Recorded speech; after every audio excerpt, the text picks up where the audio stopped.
The morning light stretched across the jagged mountains of Zytheria, painting the rocks with a pale, fiery glow. Liara had slept fitfully, waking every few hours as the pain in her leg throbbed. But even in her discomfort, she felt stronger.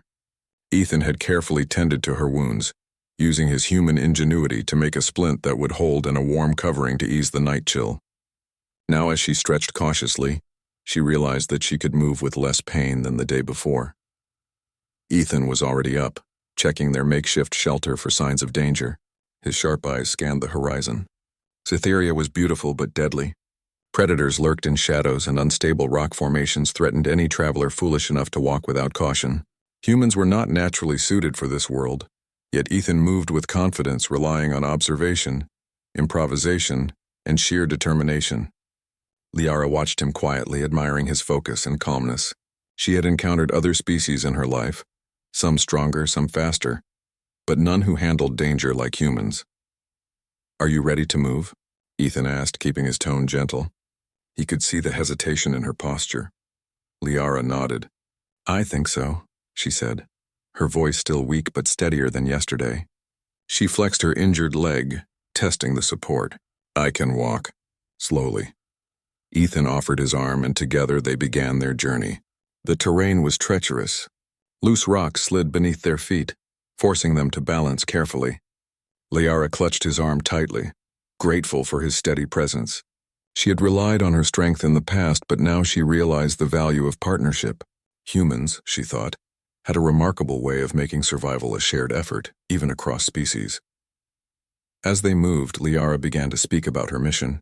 She had been sent to Zytheria to investigate reports of rare energy crystals that could power her world's technology for centuries. Her ship had been sabotaged, leaving her stranded and vulnerable. Ethan listened patiently, never interrupting, occasionally asking questions to clarify. Humans had a gift for understanding others, she realized, and not just through technology or intelligence. They seemed to understand trust, fear, and hope. Hours passed, and the sun climbed higher. Sweat ran down their faces, and the heat of Zytheria's harsh sun made every step a challenge. Liara began to tire, but Ethan's encouragement kept her moving. "We're close to a safer area," he said. "Just a little further." His words were steady, full of assurance, and they gave her the strength to keep going. Suddenly, the ground beneath them shifted violently. A small rock slide tumbled down the slope, sending stones bouncing dangerously close. Liara froze, her fear rising. She had seen other explorers injured or killed by such events. Ethan acted instantly, positioning himself between her and the falling rocks. His quick thinking and reflexes saved her from serious injury. "Stay close to me," he shouted, pulling her out of the path of the sliding stones. His voice carried authority, yet there was no harshness, only concern. Liara felt a rush of gratitude. Humans, she realized, had courage that was not just about fighting. It was about protecting, acting even when the odds were against them. When the danger passed, they continued more cautiously now. The close call had shaken Liara, but it also strengthened her trust in Ethan. She began to rely not just on her own instincts, but on his guidance. Humans were strange creatures, she thought, often underestimated, but their courage and adaptability were remarkable. As evening approached, they reached the remains of an old alien outpost. It was partially collapsed, but some sections could serve as temporary shelter. Ethan led Liara carefully inside, inspecting for structural weaknesses and potential hazards. Using scraps from the outpost, he reinforced a section to serve as their sleeping area, and scavenged materials to make a small fire safe from Zytheria's unpredictable winds. Liara helped where she could, using her knowledge of the planet to guide him around unstable surfaces and hidden dangers. Sitting by the fire, Liara looked at Ethan. You are very different from what I expected," she said. Her voice was quiet, but there was curiosity and admiration in her tone. "I thought humans were reckless, loud, aggressive, but you are careful, patient, and brave," Ethan smiled. "We have our flaws," he admitted. "But we try to survive, and we try to help others along the way. Sometimes it works better than we expect." Liara considered this. She had seen many species in the galaxy, but humans were unique. They did not rely solely on strength or technology. They relied on spirit, courage, and adaptability. and in her current state those qualities were saving her life. The night passed uneventfully, the small fire keeping them warm. Liara's leg had healed enough to allow her more movement, though she still needed support. Ethan's steady presence, his careful attention, made her feel safe in a way she had not experienced since the crash. She realized that survival was not just about avoiding death. It was about connection, trust, and hope. Humans excelled at that. The next morning, they continued their journey toward a larger settlement, a human research station several kilometers away. Liara marveled at how Ethan navigated the dangerous terrain with precision. Every step was calculated, every movement purposeful. They avoided unstable cliffs, bypassed predatory creatures, and crossed shallow rivers using improvised bridges. Liara began to feel respect growing inside her. Respect not just for his skill, but for the human spirit itself. Along the way, they encountered a creature native to Cytheria, a massive, multi-limbed predator with eyes that glowed like embers. Liara froze, her instincts screaming to run, but Ethan acted calmly. He studied the creature, then used a flare from his pack to distract it. When the creature turned toward the light, he guided Liara to safety. It was not brute strength that saved them, but observation, ingenuity, and careful timing. When they reached a safer area, Liara collapsed, exhausted but unharmed. Ethan crouched beside her, offering water and checking her injuries. "You did well," he said. "This is dangerous, but you are strong. You're going to make it." Liara looked at him, realizing something profound. Humans were not invincible, and they had their weaknesses. But their spirit, their courage, their will to survive and protect made them extraordinary. She had survived because of him, yes, but she had also survived because humans inspired hope and determination in others. As night fell once more, they made camp under a natural rock overhang. The stars of Cytheria shone brightly above them, alien constellations that Liara had memorized as a child. She looked at Ethan and spoke softly. "I have traveled many worlds, seen many dangers, but I have never met a being like you. Humans, you are different. You are remarkable." Ethan chuckled softly. "I guess we surprise people sometimes. But you're remarkable too. You've survived a crash, an injury, and this harsh planet, and you're still moving forward." Liara felt a warmth spread through her. For the first time since the crash, she truly believed she could survive. Not because of technology or speed or weapons, but because of the human by her side and the bond they were forming. Survival was no longer a solitary struggle. It was shared. The days that followed were filled with challenges. Harsh weather tested their endurance, and Cytheria's predators continued to prowl. But together, Liara and Ethan overcame each obstacle. She learned to rely on him, not out of weakness, but out of trust. He learned from her, using her alien knowledge to navigate hidden dangers. Each success strengthened their bond and deepened their mutual respect. By the time they neared the human research station, Liara felt renewed. Her leg had healed enough to move freely, and her confidence had returned. She looked at Ethan with gratitude and admiration. "I owe my life to you," she said quietly. Ethan shook his head. "No, you survived because you're strong. I just helped you along the way. Humans survive by helping each other, but it's not magic. You had the courage, and that made the difference." When they finally reached the station, the humans there rushed to assist, amazed to see Liara alive after being lost for so long. But Liara hardly noticed them at first. She was focused on Ethan, the human who had saved her life, taught her to survive, and shown her the remarkable qualities of humanity. She realized that survival was not just about endurance, it was about connection, trust, and courage. In the days that followed, Liara recovered fully. She shared her experiences with the researchers, but her thoughts always returned to Ethan. She had learned a truth she would carry forever. Humans, despite their flaws, were capable of extraordinary courage and kindness. They could survive worlds that no other species could, not because of strength alone, but because of their spirit.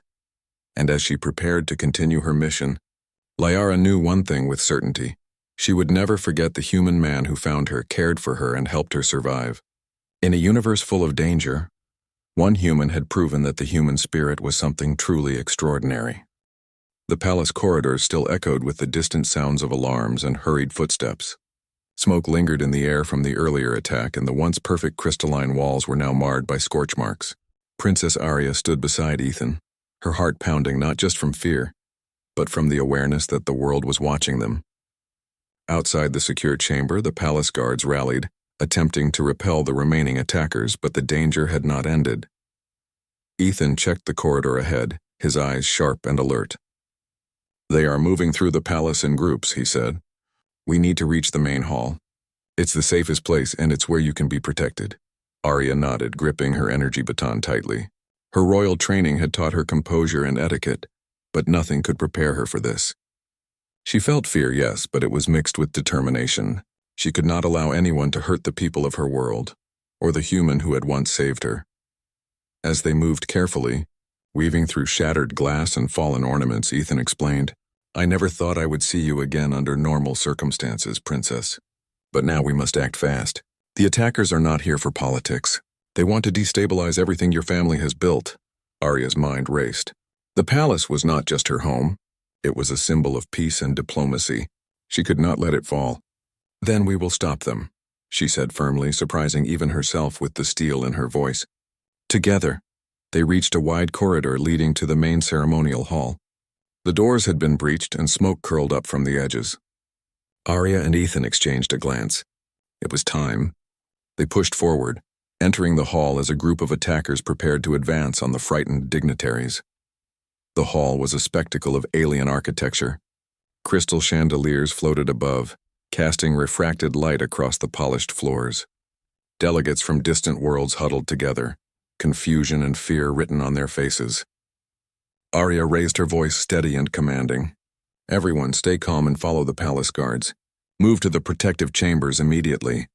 Her words carried authority. Even in danger, the courtiers recognized the princess's courage. Ethan took position beside her, scanning for threats. Together, they became a team, human ingenuity and royal leadership combined in perfect balance. The attackers struck with precision, but Ethan and Arya fought back with intelligence and courage. Ethan disarmed one, rolling past a falling crystal pillar, while Arya used her baton to redirect another attacker's energy strike. Every movement was calculated, every decision critical. Guards followed their lead, inspired by their bravery. During a brief lull in the fighting, Arya found a moment to speak to Ethan. I never forgot you," she said softly, her eyes locking onto his. "You risked your life for me once, and you are doing it again. I can't let this moment pass without telling you how I feel." Ethan's expression softened. "Princess, you don't need to say anything now. Survive first. We can talk later," but Arya shook her head. "No, Ethan, I need you to know. Not as a princess, not as a ruler. Just as myself, I owe my life to you, and more than that, I choose you." Ethan's eyes widened slightly. He had expected courage in battle, but not this. "You choose me?" he asked, almost unable to believe it. "Yes," Arya said firmly, "not because it is expected, not because of duty or tradition, but because you saved me and because I trust you, because I want to stand with you now and always." For a moment, the chaos seemed to fade. The attackers hesitated, sensing the unity and resolve of the pair before them. The courtiers and guards paused, listening, realizing that something extraordinary was happening. The princess was defying protocol, and in doing so, she was inspiring everyone around her. The battle resumed with renewed intensity, but now the attackers faced not just trained guards, but a princess and a human who moved as one. Ethan directed the guards to form strategic defenses, while Arya used her agility and intelligence to outmaneuver the intruders. Together they turned the tide. One of the attackers, a larger, heavily armored alien, charged at Arya, intent on striking her down. Ethan intercepted, blocking the strike with a reinforced shield. The two fought back to back, their movements synchronized as if they had trained together for years. It was a display of human courage and royal leadership that none in the hall would forget. Finally, after what felt like hours, but was only minutes, the remaining attackers retreated. The palace guards sealed the doors and silence fell over the hall. Smoke hung in the air, but the dignitaries were safe, their eyes wide with admiration and disbelief. Arya turned to Ethan, her chest heaving with relief and emotion. "We did it," she whispered. Ethan allowed himself a small smile, a mixture of exhaustion and pride. "Yes, thanks to both of us." The courtiers slowly approached, murmuring among themselves. Some bowed, some nodded, but all were watching. Arya took a deep breath and stepped onto the ceremonial platform. All eyes were on her. The time for hesitation was over. "I have a declaration to make," she said, her voice clear and strong. The hall grew silent. "Many have expected me to follow tradition. Many have expected me to choose based on politics or duty. But I have learned that courage, loyalty, and trust matter more than protocol. And there is one who embodies all of these qualities." She turned to face Ethan, standing just below the platform. "You saved my life once when I was a child. You risked everything for me without hesitation. And now I choose to stand with you. Not as a princess to a subject, but as myself to the one I trust and respect above all others. Ethan, I choose you." The hall was stunned. Gasps echoed through the space, and for a moment no one moved. The advisors whispered anxiously, unsure how to respond to this bold defiance of tradition. But slowly recognition spread across the crowd. They saw courage in Arya's eyes and strength in Ethan's. Together they represented a new kind of alliance. Not of duty, but of respect, bravery, and trust. Ethan stepped forward, his voice steady. "Princess Arya, I am honored. I have always respected you, and I would stand by you through anything. I accept your choice." The silence broke, replaced by cautious applause that gradually grew into full, enthusiastic cheers. The dignitaries, once doubtful, began to understand that the future might be different from what they expected. But it could also be brighter. As the celebrations began, Arya and Ethan stood side by side, their hands brushing. It was a small gesture, but it carried the weight of years, memories, and trust. For the first time, Arya felt that she was not alone, that her life was truly her own, and that she could face the challenges of ruling with someone she trusted by her side. Later, as the night settled over the palace, the city lights reflecting in the calm waters of nearby canals, Arya and Ethan walked together through the empty corridors.